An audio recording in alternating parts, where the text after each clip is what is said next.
Bonjour à toutes et à tous et bienvenue encore une fois à ce temps dénommé 5 minutes pour se préparer à entrer dans la vie éternelle. Je suis le pasteur Valérie Mouchingam et cette semaine et aujourd'hui, nous parlons du retour du Seigneur Jésus. Ah oui, un thème vraiment important, croyez-moi, le retour du Seigneur Jésus.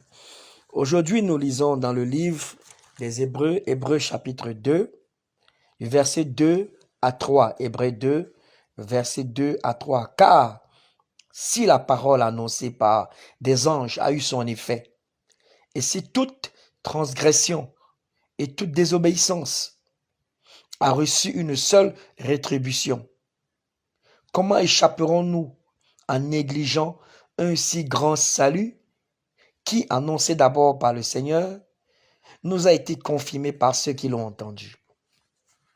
Comment échapperons-nous en un si grand salut en négligeant, oui, en négligeant ce qui nous a été d'abord annoncé par le Seigneur?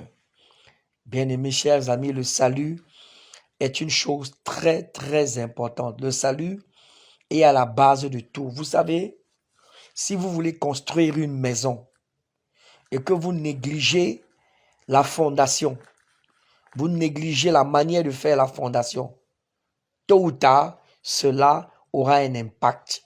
Tôt ou tard, cela aura un effet sur la maison que vous allez construire. Le salut est la fondation de tout. L'évangile du salut est très, très important. Personne ne peut prétendre faire quoi que ce soit dans la vie chrétienne qui aura une portée éternelle, qui aura un effet durable et puissant en négligeant le salut. Vous entendez? Et la Bible nous montre ici que nous ne pourrons pas échapper si nous négligeons le salut. Ça veut dire qu'il y a des gens qui négligent le salut. Le salut, en effet, aussi simplement que nous pouvons l'expliquer, c'est le fait d'accepter le Seigneur Jésus dans sa vie comme son Seigneur et son Sauveur personnel. C'est le fait de se repentir de ses péchés et de prendre une nouvelle voie, une nouvelle décision. C'est le fait de reconnaître que nous sommes nés dans le péché et que nous avons posé des actes de péché. À cause de cela, nous méritons la mort. À cause de cela, nous sommes séparés de Dieu de façon éternelle. Mais parce que Dieu nous a aimés, il a envoyé son fils Jésus. Jésus n'est pas venu pour une religion. Jésus n'est pas venu pour les protestants, les catholiques, les témoins de Jéhovah, les églises réveillées aux pentecôtistes. Mais Jésus est venu pour le monde entier. Jésus est venu mourir pour nos péchés. Jésus a pris notre place. Jésus est mort à la croix. Il a été enseveli. Lorsqu'il est mort, il a été enterré. Le troisième jour, il est ressuscité de la mort. Vous entendez? Pour nous donner la vie éternelle. Et quiconque croit en cela, quiconque met sa foi, sa confiance en cet acte que Jésus a sauvé, la Bible déclare qu'il est juste. Tu n'es pas sauvé sur la base de tes œuvres. Je ne suis pas sauvé sur la base de mes œuvres. Nous sommes sauvés sur la base de l'œuvre de Jésus à la croix. Jésus a tout fait, Jésus a tout accompli. À cause de cela, donc, la Bible dit que lorsque nous acceptons Jésus, nous avons la vie éternelle. Vous entendez? Et donc, désormais, nous marchons sur la terre. Les œuvres que nous faisons, que nous accomplissons, c'est sur la base de cette œuvre que Jésus a déjà accomplie pour chacun d'entre nous.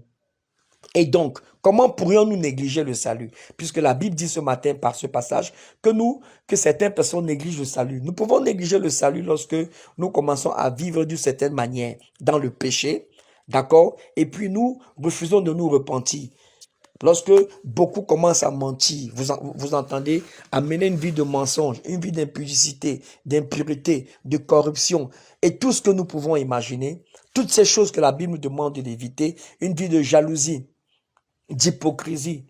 Lorsque dans ton cœur tu as l'offense et que tu refuses de pardonner, quand vous leur posez la question de savoir, certaines personnes, quand vous leur posez la question de savoir, est-ce que tu es né de nouveau? Est-ce que tu as accepté Jésus? Certains disent, oui, je suis né de nouveau, j'ai accepté Jésus. Certains disent, oui, j'ai cru en Jésus dans mon cœur, je l'ai accepté dans ma vie comme mon sauveur personnel. D'autres disent, oui, vous entendez? Certains disent, d'autres disent, oui, je suis né de nouveau depuis l'enfance. D'autres disent, mon père et ma mère sont chrétiens. À cause de cela, moi, je suis chrétien. Je vous assure que on n'est pas chrétien parce que parce que nos parents sont chrétiens. Chacun d'entre nous doit être conscient de cette œuvre que Jésus, n'est-ce pas, a faite, et chacun doit accepter Christ dans son cœur comme son sauveur personnel. C'est vraiment important. Le salut ne s'obtient pas, ce n'est pas un héritage. Chacun doit accepter Jésus dans son cœur.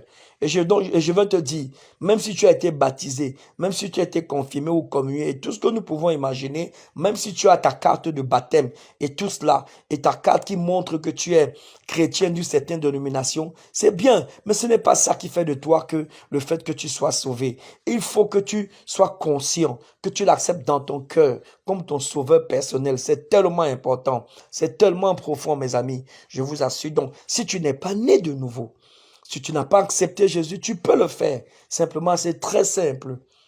D'accord? Je vais t'inviter donc à répéter cette prière avec moi. Peut-être que tu es né de nouveau et tu as besoin de renouveler ton alliance avec Dieu, avec Jésus. Tu peux également le faire au travers de cette simple prière. Je veux que tu répètes avec moi. Seigneur Jésus, je te remercie. Je reconnais que je suis né dans le péché. Je reconnais que j'ai péché et que je mérite la mort. Je mérite la perdition éternelle.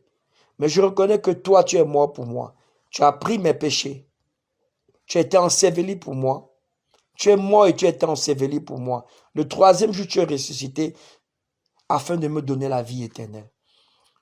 Pardonne-moi mes péchés. Je t'accepte dans mon cœur et dans ma vie comme mon sauveur personnel. Merci Seigneur. À partir d'aujourd'hui, je suis né de nouveau. Je suis racheté par le sang de l'agneau. Alléluia. Au nom de Jésus. Écoute-moi, si tu as fait cette prière, crois simplement que tu es né de nouveau. Tu es devenu un enfant de Dieu. Alors tu décides simplement d'écouter les enseignements, de suivre les enseignements. OK? Afin de pouvoir grandir avec lui, c'est très important. Tu peux aussi renouveler ton alliance. Si tu n'es pas sûr d'être sauvé, si tu n'es pas sûr que Jésus revient maintenant, tu vas partir au ciel avec lui. Tu peux renouveler ton alliance en lui disant simplement, Seigneur Jésus, je décide aujourd'hui de renouveler mon alliance avec toi. Je décide aujourd'hui de marcher